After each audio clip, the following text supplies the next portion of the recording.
Bienvenidos a Luces y Sombras, luces del conocimiento que nos permita alejarnos y disipar las sombras de la ignorancia. Y hemos tratado en el anterior vídeo sobre el pergamino de Miguel Ángel Cornejo. Las manos de Dios somos cada uno de nosotros, somos tú y yo y somos todos los ciudadanos de este mundo. De acuerdo con este concepto, debemos entender que el mundo irá cambiando de acuerdo a que utilicemos las manos de Dios, es decir, a medida que las manos tuyas, vuestras y mías sean puestas al servicio de la humanidad. Ahora nos vamos a centrar en el libro Respuestas a unas preguntas del sabio persa Bahá'í Abdul-Bahá, que pueden encontrar en el canal de YouTube personal, accediendo a él y podrán ver tema por tema en un audiolibro.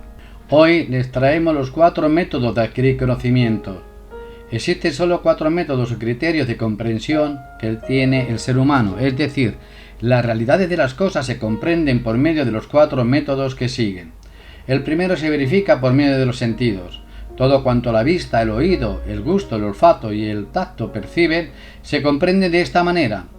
Hasta hace muy poco todos los filósofos europeos y la mayoría de la gente estimaban que este era el mejor y principal método para adquirir los conocimientos y lo juzgaban sagrado, no obstante el hecho de que resulta imperfecto por estar sujeto a error o engaño. Por ejemplo, el sentido más importante es el poder de la visión. Los ojos confunden al espejismo con el agua y toman por reales y existentes las imágenes reflejadas en los espejos.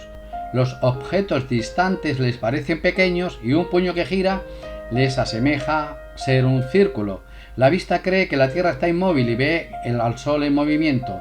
Como muchos casos similares se equivocan, no podemos considerar los sentidos como el medio para tener certeza. El segundo método es el de la razón. Al que esos pilares de la sabiduría, los filósofos de la antigüedad, estimaban como si fuese el criterio de la verdadera comprensión. Realizaban sus comprobaciones mediante la razón y se adherían firmemente a las pruebas racionales. Todos sus argumentos estaban basados en ella. Aún así, sus discrepancias eran grandes y sus opiniones contradictorias. Incluso mudaban sus puntos de vista. Durante una veintena de años probaban la existencia de una cosa por medio de argumentos lógicos y más tarde igualmente la negaban por medio de argumentos también lógicos. Tanto es así que el mismo Platón probó en un principio mediante la lógica la inmovilidad de la Tierra y el movimiento del Sol, para más tarde, con argumentos asimismo lógicos, probar que el Sol era el centro estacionario y que era la Tierra la que giraba. Más tarde, con la difusión de la teoría ptolemaica, la teoría de Platón cayó en completo olvido, hasta que por fin fue rehabilitada por otro observador. Aún empleando argumentos racionales, todos los matemáticos discrepaban entre sí. Por medio de argumentos lógicos resolvían un problema en un determinado momento, para más tarde refutarlos con argumentos de la misma naturaleza. Durante un tiempo el filósofo podía defender firmemente una teoría determinada con razonamientos y pruebas contundentes de apoyo, para luego retractarse y contradecir sus conclusiones con argumentos racionales. A la luz de lo dicho, resulta patente que la razón en cuanto método no es perfecta, como lo prueba la divergencia de los antiguos filósofos y la falta de la estabilidad y la variabilidad de sus opiniones. De haber sido perfecta, todos habrían de compartir unánimemente sus ideales y opiniones. El tercer método de comprensión lo proporciona la tradición sagrada, es decir, los textos de las Santas Escrituras, como cuando la gente arguye: así dice Dios en la Torá, o así se expresa en el Evangelio, o en el Corán, o en cualquiera de los libros sagrados de antaño. Este método tampoco es perfecto, pues las tradiciones se comprenden por medio de la razón, y como la razón en sí misma es propensa al error, como hemos demostrado, es perfectamente posible que se cometan errores y que no se alcance la certidumbre, por lo que no cabe afirmar que no puedan equivocarse cuando se aplica la interpretación de las tradiciones. Es el método empleado por las autoridades religiosas, de ahí que cuanto entienden y comprenden de los textos es lo que su razón les dicta y no necesariamente la auténtica verdad. Pues la razón es como una balanza y los significados encerrados en el texto de los libros sagrados son los elementos o pesados.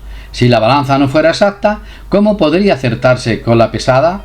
El cuarto criterio es la inspiración, a través de la cual Algunos afirman que se alcanza la realidad del conocimiento, diciendo que yo he sido inspirado por el Espíritu Santo, por ejemplo. Pero ¿qué es la inspiración? Es un flujo del corazón, un sentimiento. Ahora bien, ¿qué son los impulsos del ego que también afectan sobre los impulsos del corazón? ¿Y cómo podríamos diferenciarlos? Aquí se presenta una pregunta.